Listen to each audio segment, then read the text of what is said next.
পর্যাপ্ত সময় হাতে নিয়ে রওনা করেছিলাম, আসতে পারলাম না। কেন জানেন? বাংলাদেশ তেলের উপরে বাসছে, এই জন্য আমি আসতে পারি। সংসদে যখন সরকারি দলের মন্ত্রীরা কথা বলেন, এমপিরা কথা বলেন, তখন মনে হয় বাংলাদেশে এখন দুধের নহর নয়, তরল সোনার নহর এখন বয়ে যাচ্ছে। আমরা যখন জ্বালানি সংকট আর জনগণের ভোগান্তি নিয়ে কথা তুলি, আমাদের নোটিশটা আলোচনায় আসতেই দেওয়া হয় না। ভয়, সত্য জনগণের কাছে প্রকাশ পেয়ে যাবে। তো পেঁচা চোখ বন্ধ করে রাখবে বলে আগামীকালকের সূর্য কি উঠবে না? অবশ্যই। আজকের সূর্য যেমন উঠেছে, কিয়ামত যদি না হয় আগামীকালও ইনশাল্লাহ সূর্য পূর্ব দিকে উঠবে। চার চোখ বন্ধ থাকার উপর সূর্যের উঠা না উঠা নির্ভর করবে না ইনশাল্লাহ। পাম্পে, এক একটা পাম্পে লাইনের হাজার হাজার গাড়ি এবং মোটরসাইকেল দাঁড়ায় আছে লাইনের পর লাইন, এখন আর চাকাই ঘুরে না। সেদিন দেখলাম যে একটা গাড়ি তেল নাই, এখন গাড়ি চালা আবার তেলও দিবে না, এই জন্য গাড়ির সামনে গরুর গাড়ি দিয়ে গাড়ি টানতেছে।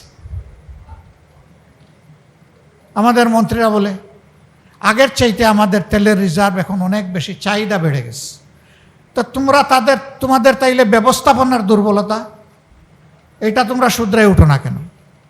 জনগণকে কেন ভোগান্তি করছো? আজকে সেই গাড়ির চাপে পড়ে আমার গাড়িরও তেল প্রায় শেষ হয়ে যাওয়ার উপক্রম।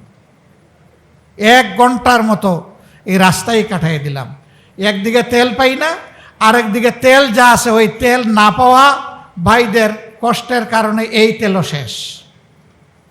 শুধু কি গাড়ির তেল? কৃষি নির্ভর একটা দেশে এই মৌসুমে খামারিরা হা করে চেয়ে আছে, তাদের ফসলে সেচ করবে, পানি দিবে, নাই। আবার এখন ওই কুলাইয়েতেও আবার তেল দেয় না, ডিজেল দেয় না, বলেছে না আপনি কার্ড নিয়ে আসেন। সে কার্ড আনবে কীভাবে?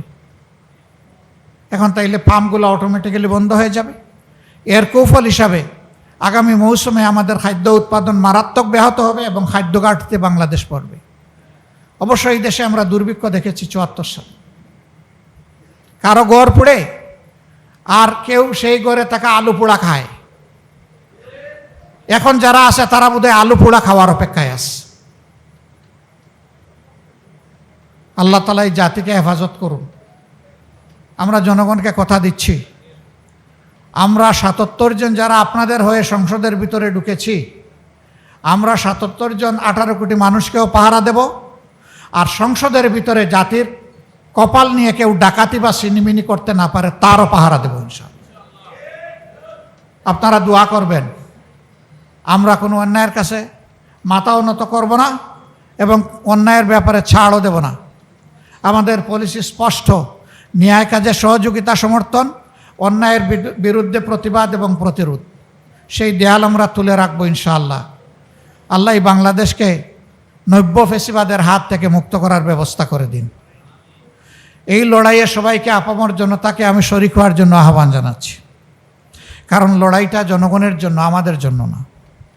ইনশাআল্লাহ ন্যায় এবং সত্যের এই লড়াই আমাদেরই বিজয় হবে, জনগণেরই বিজয় হবে, ফেসিবাদীরা হেরে যাবে ইনশাআল্লাহ।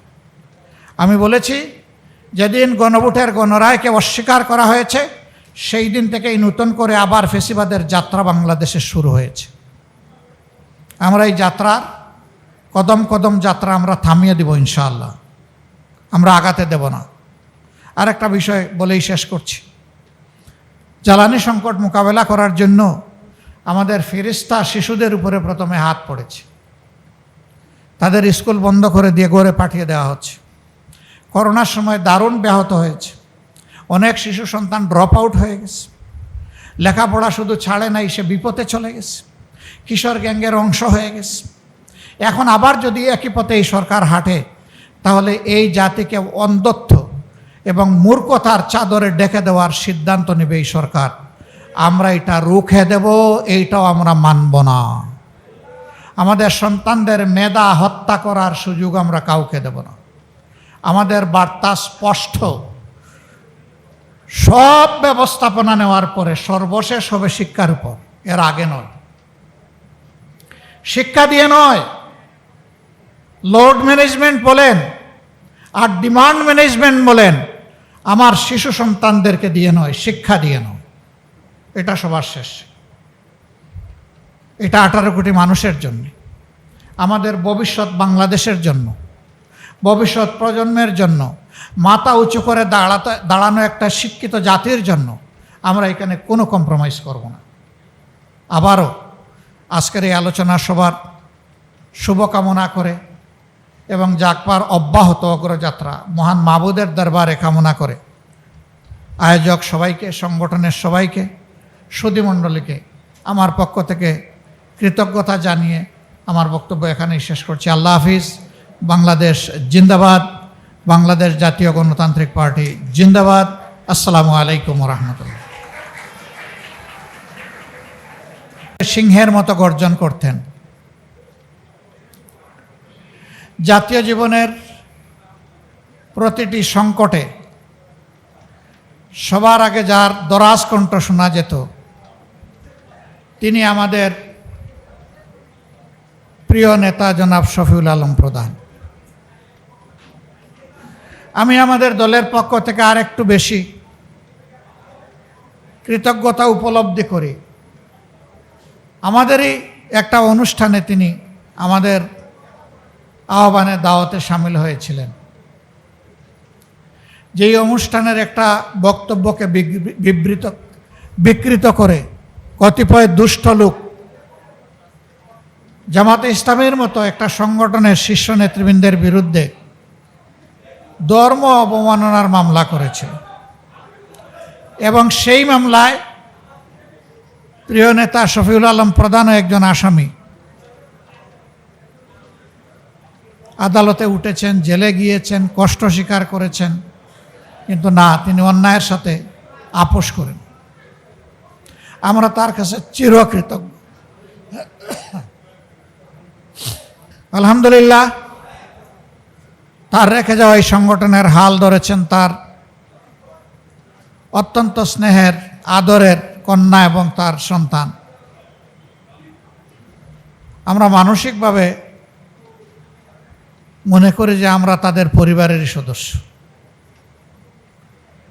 এবং তাদেরকে ভিন্নভাবে দেখি না।